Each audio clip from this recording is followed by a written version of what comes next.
இன்னைக்கு நம்ம ஹெல்மெட் த 4 second சைல்டோட 6th episode தான் பார்க்க போறோம். எபிசோடு ஓப்பனிங்ல இப்போ நம்ம ஹீரோ புதுசா சேர்ந்திருக்க அந்த மிஷனரி ஸ்குவாட்ல அவனை கூட்டிட்டு வந்துகிட்டு இருப்பாங்களா. அப்படி வரும்போது அந்த பின்னுங்கிற பையன் தான் யோசிப்பான். பாக்குறதுக்கு தோரணம் என்னமோ பெரிய நோபல் மாதிரி தான் இருக்கு. இருந்தாலும் ஹீரோ பையன் என்ன ரொம்ப அப்படியே அந்த குதிரைகள் கிட்ட அன்பு காட்டுற மாதிரி தெரியுது. ஆனா அதே நேரத்தில் அவனோட பிஹேவியரும் கொஞ்சம் பெரிய பையன் மாதிரி இருக்குதோ இல்லனா பெருசா எக்ஸ்பிரஸ் பண்ற மாதிரி இல்ல. ஆனா அவன் ஏன் வயசுல இருக்கிற மாதிரி தானே தெரியுதுன்னு நம்ம ஹீரோ ஆச்சரியமா பாத்துக்கிட்டு இருப்பானா. அப்போ ஹீரோ பையன் லைட்டா மூச்சு வாங்குறத கவனிச்சு அந்த பின்னுமே ஓகே ரொம்ப டயர்டா இருக்குதுன்னா நீ அந்த வண்டியில ஏறி உட்காந்துக்கோ, அப்படி இல்ல நான் நடந்தே தீருவேன்னு சொன்னேன்னா அப்புறம் நீயும் ஸ்லோவா வருவ, அப்புறம் நாங்களும் ஸ்லோவா வர வேண்டியதா இருக்கும், எதுக்கு பிரச்சனைன்னு சொன்னா இல்ல நான் நடந்தே வருவேன், கண்டிப்பா என்னால உங்களுக்கு லேட் ஆகாதுமானா.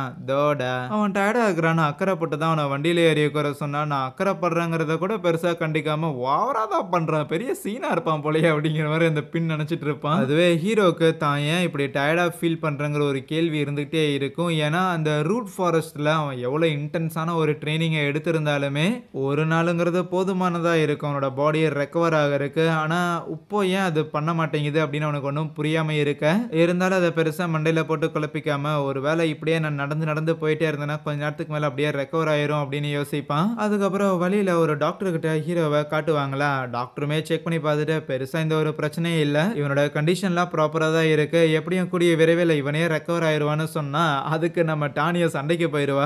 ஐயோ இவனை நாங்க கண்டுபிடிக்கும் போது இவன் மயக்கத்துல இருந்தான், நீ என்னன்னா அவ்வளோ ஈஸியா இவனுக்கு எந்த ஒரு பிரச்சனை இல்லைன்னு சொல்லிடுற, ஒழுங்கா ப்ராப்பரான டயக்னோஸ்லாம் பண்றியா இல்ல நீ ஏதாவது ஃப்ராடான ஒரு டாக்டராயா அப்படின்லாம் கேட்டுக்கிட்டு இருப்பாளா. இப்போ எதுக்கு என்ன உட்கார வச்சுக்கிட்டு இவனுக்கு ஒரு மாதிரி சண்டை போட்டுக்கிறானுங்கன்னு ஹீரோ வியர்டா பார்க்கக்குள்ள அந்த பின்னுங்கிற பையனுமே அதெல்லாம் இருக்கட்டும் இவனுக்கு ஏதோ ஞாபகம் மறதியெல்லாம் ஏற்பட்டிருக்காமா, அட்லீஸ்ட் அதாவது எப்ப சரியாகும்னு கேட்க அந்த டாக்டர் அப்படியே ஒரு மருந்து பைய தூக்கி போட்டு ஒழுங்கு மரியாதை இதை எடுத்துட்டு இங்கிருந்து கிளம்புங்க, என்னையே ஃப்ராடுன்னு சொல்றீங்களா அப்படின்னு டென்ஷன்ல இருப்பாரா. ஃப்ராடுங்களோட நிறுத்திட்டேன்னு சந்தோஷப்பட்டுக்க, இன்னைக்கு உன்னை என்ன பண்ண போறாங்க பாருன்னு அந்த டானியா கொந்தளிச்சுக்கிட்டு இருப்பா. அதுக்கப்புறம் ஒரு ஈவினிங் டைம்ல அந்த டானியா ஹீரோ கூப்பிட்டுட்டு ஊருக்குள்ள ஒரு வாக்கிங் வந்துகிட்டு இருக்கும் போது அந்த ஃபின் தான் சொல்லியிருந்தா உனக்கு ஏதோ நடக்கக்குள்ள மூச்சு வாங்குற மாதிரி பிரச்சனை இருக்குதுன்னு, இப்பெல்லாம் ஓகேவாடா அப்படின்னு கேட்டுக்கிட்டு இருப்பாளா. அதெல்லாம் ஒன்றும் பிரச்சனை இல்லை, ஆக்சுவலி இப்போ அந்த மெடிசனை கொஞ்சம் எடுத்துக்கிட்டு ரெஸ்ட் எடுத்ததுல ஓரளவுக்கு நார்மலா இருக்குதுன்னு சொல்லும்போது அவ கேப்பா, உன்னோட பாடி பயங்கர ஸ்ட்ராங்கா இருக்குது, கூடவே உனக்கு ஏதோ ஒரு ஸ்வாட யூஸ் பண்ண தெரியும் அப்படின்லாம் சொல்லியிருந்தே இல்ல, உனக்கு ஸ்வாட யூஸ் பண்ண தெரிஞ்சுக்குன்னா கண்டிப்பா உனக்கு ஏதாவது ஒரு மாஸ்டர் இருந்திருப்பாங்கன்னு கேட்கும்போது பரவாயில்லையே கண்டுபிடிச்சிருக்காளே அப்படின்னு கொஞ்சம் யோசிச்சவனும்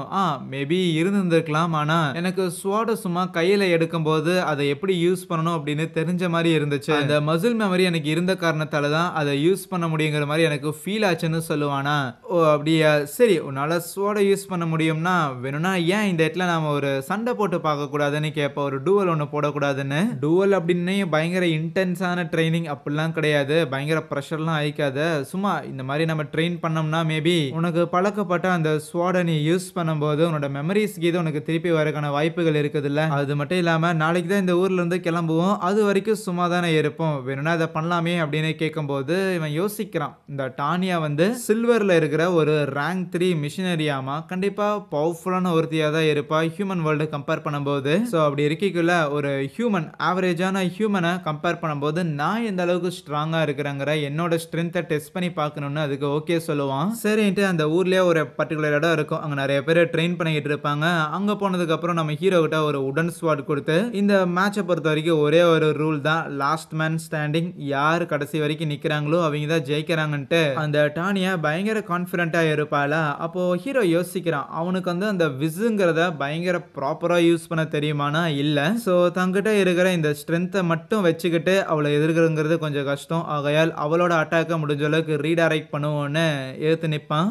மாமே யாரா அவன் சோடு பிடிக்கிறதே ஒரு மாதிரி தினுசா இருக்கேன்னு கூட இருக்கிற எல்லாரும் ஆச்சரியப்படுறாங்களா. கண்டிப்பா நம்ம ஹீரோ அந்த டானியா பிள்ளைக்கு பயங்கர டஃப் கொடுக்க போறான்னு அவங்க எல்லாருமே எதிர்பார்க்க சண்டை போடும் போது அந்த டானியா நிறைய ஓப்பனிங் விடுறாங்கிறத கவனிச்ச ஹீரோ அவளோட வயிறுலயே அட்டாக் பண்ணலான்னு போனா அதை அவ பிளாக் பண்ண செய்யறா. அவளோட ஸ்ட்ரென்த்ங்கிறது நம்ம ஹீரோ பையனோடமே கொஞ்சம் அதிகமா தான் இருக்குது. அதுக்கப்புறம் சண்டையில அந்த டானியா ஜெயிச்சர்றா. நம்ம ஹீரோக்கு புரியல, ஏன்னா அந்த டேரனை கம்பேர் பண்ணும்போது இந்த டானியாங்கிறவ அதிக ஓப்பனிங்ஸ் விடுறா, அவளை இன்னும் கொஞ்சம் சண்டை தெரிஞ்ச யாராவது இருந்தாங்கன்னா ஈஸியாவே அடிச்சு போட்டுருந்துருவாங்க. ஆனாலும் என்னை விட அவளுக்கு கொஞ்சம் ஸ்ட்ரென்த் அதிகமா இருக்கிறங்காட்டி தான் அவ ஜெயிச்சிருக்காங்கிற விஷயம் அவனுக்கு புரிய வர கூட இருக்கிறவங்களே ஒன்றும் பிரச்சனை இல்லையா, எப்படியும் அந்த டானியாங்கிற புள்ள பயங்கர ஸ்ட்ராங்கானவ, அவ கூட நீ இப்படி சண்டை போட்டு நின்ன பார்த்தியா அதுவே பெரிய விஷயம் தாங்கிற மாதிரி அப்ரிஷியேட் பண்ணிக்கிட்டு இருப்பாங்க. ஆனா அப்ப அந்த இடத்துக்கு ஃபியான் ஒரு நபர் வருவாரு. இவர் ஆக்சுவலி சொல்லி இந்த ரேங்க் 2 கோல்டு மெடலை சேர்ந்தவராமா. அவ அந்த டானியாங்கிறவ சில்வரை சேர்ந்தவ.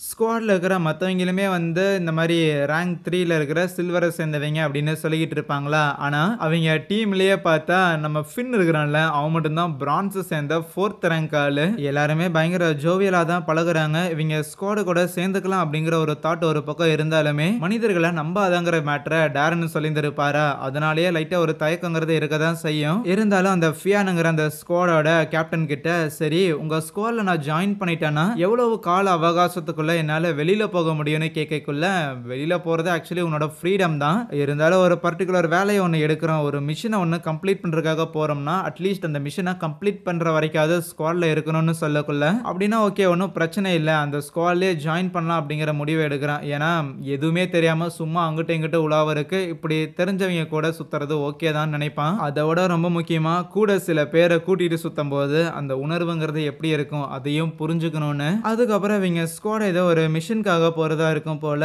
அந்த மிஷன்ல நம்ம ஹீரோயுமே ஒரு மெம்பரா ஆட் பண்ணிக்கலாமான்னு அந்த மிஷனை கொடுத்த ஒரு நபர்கிட்ட இதை பத்தி தான் பேசிட்டு இருக்கேன். தேவையில்லாம எதுக்கையா புதுசா ஒரு ஆளெல்லாம் அப்படிங்கிற மாதிரி தான் அந்த நபர் சொல்லுவாரு. இருந்தாலும் இந்த ஃபியான் தான் இந்த ஸ்குவாடோட கேப்டன் தான். நம்ம ரொம்ப வருஷமா ஒண்ணுக்குள்ள ஒன்னா பழகிட்டு எல்லாரும் மாறி மாறி வேலைகள்லாம் செஞ்சுட்டு இருக்கிறோம். அப்படி இருக்கும்போது நாங்க ஒருத்தனை புதுசா கூட்டிட்டு வரோம்னா எந்த ஒரு அர்த்தமும் இல்லாமலையா கூட்டிட்டு வந்திருப்போம், பாத்தி பண்ணி விடியா அப்படின்னு சொல்லி நாளைக்கு அவனுங்க போக போற மிஷனுக்கு நம்ம ஹீரோயுமே ஒரு ஆளா சேர்த்திக்கிறாங்க. அன்னைக்கு நைட்டு வெளியில வந்து நின்னுகிட்டு இருந்த நம்ம ஹீரோ லைக் அவ்வளவு நேரம் மற்றவங்க கூட இருக்கும்போது காமா இருந்தவன் பயங்கர கடுப்பாகிறான். ஏன்னா அந்த டானியா கிட்ட தோத்து போயிருந்திருப்பான்ல, என்னோட பாடி ஃபுல்லா ரெக்கவர் ஆகல அப்படின்னு நான் சொன்னேன்னா அது ஒரு எக்ஸ்கியூஸா தான் இருக்கும். ஃபுல்லா ரெக்கவர் ஆகணும் இல்லையோ, அவ சண்டை போடும்போது நிறைய ஓப்பனிங்ஸ் இருந்தது, நான் அவளை கண்டிப்பா தோக்கடிச்சிருந்திருக்கணும், அவளை விட நான் இன்னும் கொஞ்சம் ஸ்பீடா இருந்திருந்தேன்னா கண்டிப்பா என்னால அவளை தோக்கடிக்க முடிஞ்சிருந்திருக்கணும்னு சொல்லிட்டு பயங்கரமா ஃப்ரஸ்ட்ரேட் ஆகுறான். கூடிய சீக்கிரம் என் பாடியை திருப்பி பழைய நிலைமைக்கு நான் ரெக்கவர் பண்ணணும்னு. அதுக்கப்புறம் அடுத்த நாள் காலையில அந்த மிஷனுக்காக எல்லாரும் நடந்து வந்துகிட்டு இருப்பாங்களா.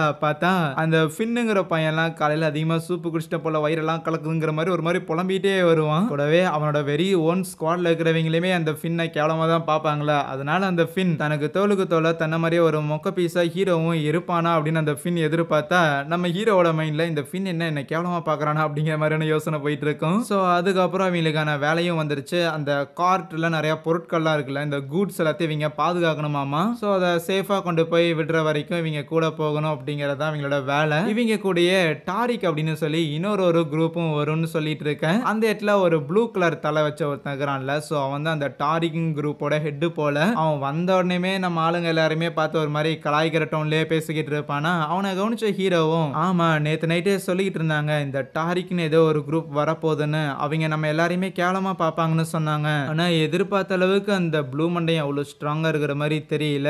எகைன் மேஜிக்கல் பீஸ்ட் மாதிரி ஹியூமன்ஸோட ஸ்ட்ரென்த்ங்கிறது வெளியில தெரியாது. அதனால இந்த மிஷன் முடிகிற வரைக்கும் அவன் மேல ஒரு கண்ணு வச்சிருக்கணும்னு நினைப்பான். அப்படியே சில நாட்கள் அவங்களோட டிராவலுங்கிறது போகுது.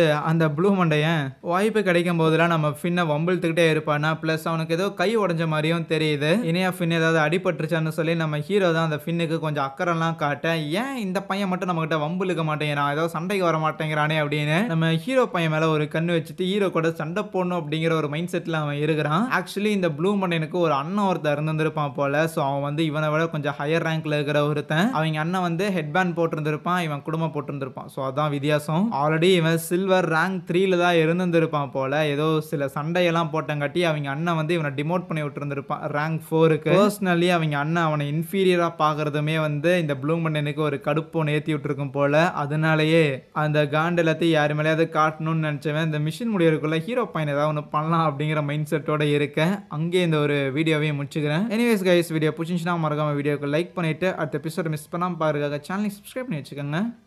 சரி, தேங்க்யூ.